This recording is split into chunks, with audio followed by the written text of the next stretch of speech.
you're asking about the Dolphins. Hey, Sean, Adam Benini, you got me? Gotcha, Adam. Go ahead. I wondered if you could confirm the report on Christian Benford that it's a fractured hand, and do you have a sense of how long he might be out? It is a broken hand. A couple of weeks, we're thinking, give or take, Adam. So we'll just see where it goes. And he's going to get surgery here, I believe, tomorrow at this point. And just to follow up on that, I know I asked you about it yesterday and asked Josh about it, but sometimes a day later, any lingering concern at all as far as Josh and his hand is concerned? And do you have a sense overall of what the health of your team might look like as we go through the week? Look at that. Yeah. No, Josh is obviously sore today. He was doing a lot out there, took a beating, and so he's fine, other than the soreness overall, but I know he's looking forward to getting some rest today and tonight. Health overall, the team. I know you know about Mike, I believe, with the IR, and then Bates is in concussion protocol. Jake Kumro is week to week with a high ankle, and then Tommy Doyle has a torn ACL, so obviously he'll be out. Last one for me. Any sense on where things might stand with Jordan? So all those guys, the Jordan Poyer, Ed Oliver, all those guys are improving, and we're just going to take it one day at a time. Kind of put all those guys in the same bucket right now. All right, thank you, Sean. Sure. Hey, Coach. Knowing how committed you are to situational football, I was just curious because we were talking to Isaiah in the locker room just about the last play, and he was fully aware of where he had to get on the field to be in Tyler's range, and he was also fully aware that he had to get out of bounds. In reviewing the tape, what is there a teaching point to be taken from that, knowing you guys ran out of time? Yeah, Chris, I think first of all, not to be in that situation to begin with, ideally, right? I mean, we felt like we had opportunities throughout the game where we shouldn't have been in that position to begin with, and then got the unfortunate holding call that put us in a tough situation there, specifically to that drive, and we were trying to win the game, obviously, there on that drive. And there's two things. We had 18 seconds left. Felt like we had a chance still with the clock, either to make the line where we're trying to get to, and that's the goal, is to make the line, run up, clock it, or get the ball out of bounds. And so one of the two we had to get done. Obviously, we didn't get either of those done. Josh got affected early in the down, and then I think we had Diggs coming open inside of Tyler's line and Dawson as well. And then Josh had to dump the ball to Isaiah there. And so from that point, it's do your best to get out of bounds, or make sure, again, you're past Tyler's line so we can get a clock and get that next play off there, that kick potentially. Yeah, because it just seems like he was between a rock and a hard place on that one.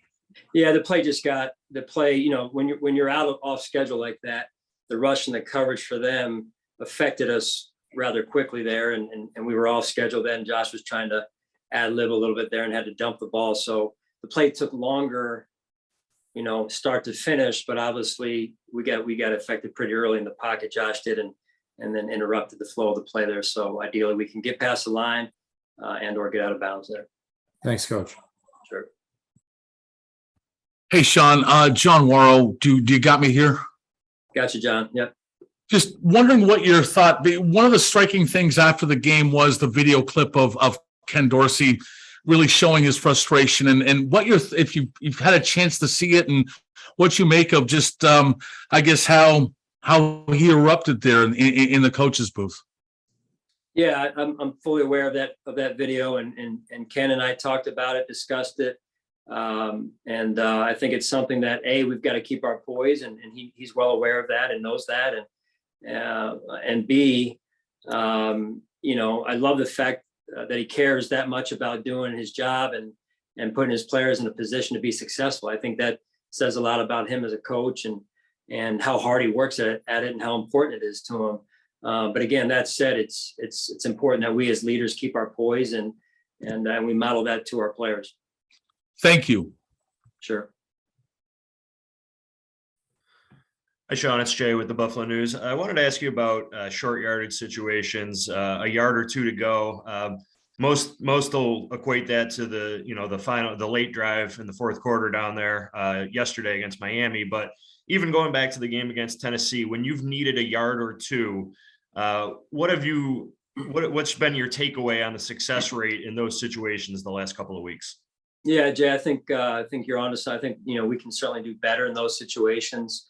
We've converted some, but it's been too hard to convert some of those, right? It shouldn't be that hard, and it's always hard. Don't get me wrong, but we were inside the one, to your point, late in the game there, and we were having a little bit of trouble with the snap, quarterback center exchange, just in terms of going under center at that situation in the game.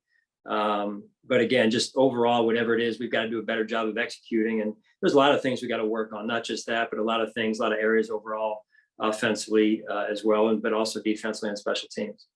And you review everything, Sean, after every game, win or lose. Given the sheer number of guys that you lost at different times, given the heat and the cramping issues, is there something that maybe leading up to the game you would have done differently, or that you even could have done differently to have this team prepared for it, or is it just something that once the game gets going, there isn't almost any way to prepare for it? Well, you try to do your best with the resources you have. I mean, I know New England, I think I had read a few weeks ago, went down early. I'm not sure that worked out in their favor either. So we've never gone down early, even though we've played them early in the season before, and we've had success down there. So we try to stick with our schedule, but, start the hydration process early.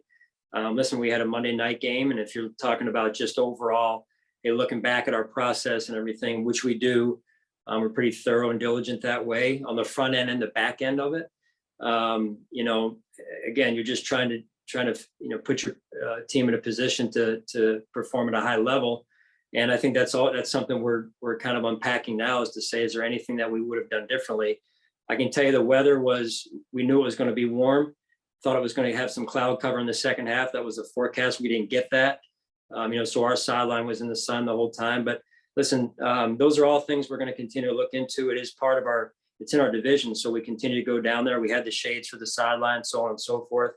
I think some of the guys were doing a little bit of double duty there with special teams, and then having to play line of scrimmage duties with the numbers we had there, with some of the guys banged up. And then that increased throughout the game. So we're always trying to learn, Jay, always trying to improve what we do in our process. But I think overall our process gave us a chance, and I'm extremely proud of how hard the guys played. Didn't get the result we had looked for, but we're going to continue to work on it. Thanks, Sean. Hey, Sean, as you guys begin prep for the Ravens game, what have you learned about Baltimore this season, or what has stood out to you? Yeah, know very little right now, Maddie, about Baltimore, other than their record and that their offense is leading the NFL and in terms of points per game. So it'll be a big challenge for us. We'll see where the weather's going. I think that could be another factor as this hurricane maybe moves up the coast. We're keeping an eye on it, and so we'll just see where things go here. Thanks, Coach. Sure. Coach, Mookie Hawkins, Buffalo Sports 1080. How you doing? Good, Mookie. How are you? I'm okay, Coach. Just looking at the overall stats, what stood out the most, and what do you take away from this loss? What will make this team much better going forward? Well, there's a lot that stands out, just from a numbers standpoint, as you mentioned the stats. And when you gain close to 500 yards and hold them to, I think it was around 220, something like that. You should win those games, but it speaks to the little things, right? We talk about it a lot. Taking care of the football, taking away the football. We had opportunities to kick field goals. Two of those opportunities didn't get done for different reasons. And then we have a third and long situation. So situational football there. So just things that we talk about, things that we normally are pretty sound with. We were uncharacteristically, under our standard there. So those are things we can learn from. It's early in the season, but we have to be honest with ourselves and say we got to do better in those situations, and all of us have to do our job just a little bit better next week here. Absolutely, Coach. And you drafted Kaiir Elam #1 with the presumption that he's going to eventually face Tyreek Hill. His performance yesterday versus Tyreek, only holding him to 2 catches, 33 yards. What do you think about his overall performance yesterday and his expectations going forward? Well, I thought it was a good experience. I mean, anytime you can play 2 rookie corners, then we had Jamarcus on the field, a rookie undrafted corner out there for a lot of the game, because when Christian went down, as noted earlier, I think that's really good experience for those young players. And they're only going to continue to get better with experience, as well as the safeties that were out there with Jaquan and DeMar. And that was really I think Jaquan had started maybe 1 game before. But for DeMar, it was his first start. So it's good to see those 2 out there getting valuable experience. They're only going to get better as well. Thank you, Coach. Sure. Hi, good afternoon, Sean. I got a couple things for you. I wanted to double down on what Jay was talking about, because I was going the same direction. Short yardage, though. I mean, it seems like it goes back even to last year. You guys seem to have had trouble at the point of attack, moving people out of the way. Would you agree with that assessment? And I mean, because it can't be all on the backs. It's, there's got to be blocking up front that opens holes. Can you maybe address that end of it? Has it been a problem that's bothered you maybe beyond these first 3 games? Well, I think, you try and kind of zoom out a little bit, Sal, and say, hey, how far does it go back? And, some of the coaching positions are different. So it's just overall in the NFL, point of attack is important, that you've got to be able to win those point of attack 1-on-1s, win the line of scrimmage. I didn't think we did a good enough job of that yesterday, really through the entirety of the game. And I thought we did adjust. Zach popped that one. Wasn't a short yard situation, but I think it was the 3rd quarter. He popped that run, which was good to see. I thought we made some adjustments, but to your point, overall, short yardage as well as some other areas, that's certainly a dimension of our game that we need to improve. And they talk differently about different situations, but I know the shortest distance is a straight line too, in terms of sometimes we make it maybe harder than we need to. But overall, just an area that we need to focus on in terms of getting better at as an offense. And the other thing I had for you, I mean, it's probably not all your purview on this, but salary cap. I mean, based on the numbers I'm looking at, you guys are pretty tight. If you have problems with these injuries this week and guys can't go, and you've got a bunch, are you going to have to find replacements from within, or are you going to have to look outside the organization and bring a couple guys in? What is your sense right now? Yeah, we'd always like to start inside the building, Sal. I think you know that about us in terms of the guys that are here working hard and developing. If we need to, though, we will go outside the building if we need to. And to your point, the numbers may call for that. We will see. I'll know more tomorrow on. We obviously lost, I think, 2 or 3 guys just from yesterday's game for a few weeks here, and then we got to see if we can get anybody back here. Okay, thanks, Sean. Yeah.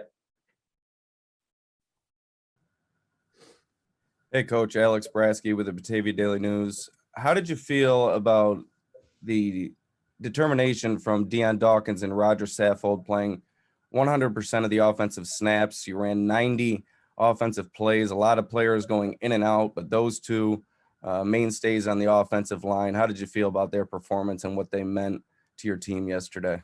Yeah, that was huge. And like I said after the game to you guys, I mean, the effort was outstanding, and I'm extremely proud of the guys for that. Roger, and he's not the youngest player around the league right now, and what it means to him, and then Deion on the younger end of it a little bit compared to Roger, and how he really strained and fought to the very end there, which all the players did. And so I think you learn about your team through situations like this, and I learned a lot about our team. It's not what I learned, but more so confirmed, right, about the heart and the intangibles of our football team. And so I think that's a real good sign. That said, though, we've got to, as I said earlier, capitalize on some of the opportunities that we had. And staying on the offensive line without Mitch Morse yesterday, just how much does he mean to the overall operation up front, and how much did his absence prove to hurt you guys yesterday? It seemed like you had some trouble, like you said, with the center quarterback exchange and whatnot. Just how much does he mean to what you guys do on offense, Mitch Morse? Yeah, Mitch is a big part of what we do.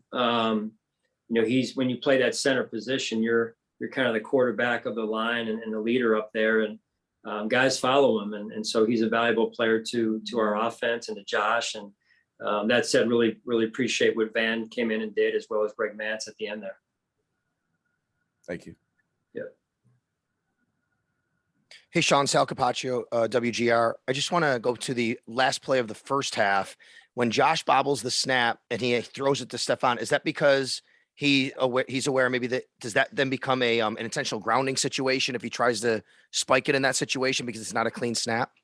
Yeah, well, it can. I mean, it's gray, right? Not gray, but Right. When you're in that situation, that moment as a quarterback, and you're trying to you expect to get a clean snap, and then to kill it, there are some times where, you know, the ruling on it can get a little bit hairy there. Is it a fumble or whatever? And if you push it down with two hands, it could be ruled a fumble, or, you know, grounding, as you, like you said, in the other way. So I just think that in that situation, you know, it's the first time that happened to us, and Josh just tried to make a play as he always does, which I love about him. But we think going forward that we can, if that happens, the NFL would give you the benefit of the doubt if you still, even though you fumble the snap a little bit there, if you're still kind of in the flow of the play and can, you know, get it down the right way, I think they give you the benefit of the doubt there. So, but that's something we can learn from. Good info. Thank you. Yeah. That's all we have time for today. Thanks, Coach. All right. Thanks, guys.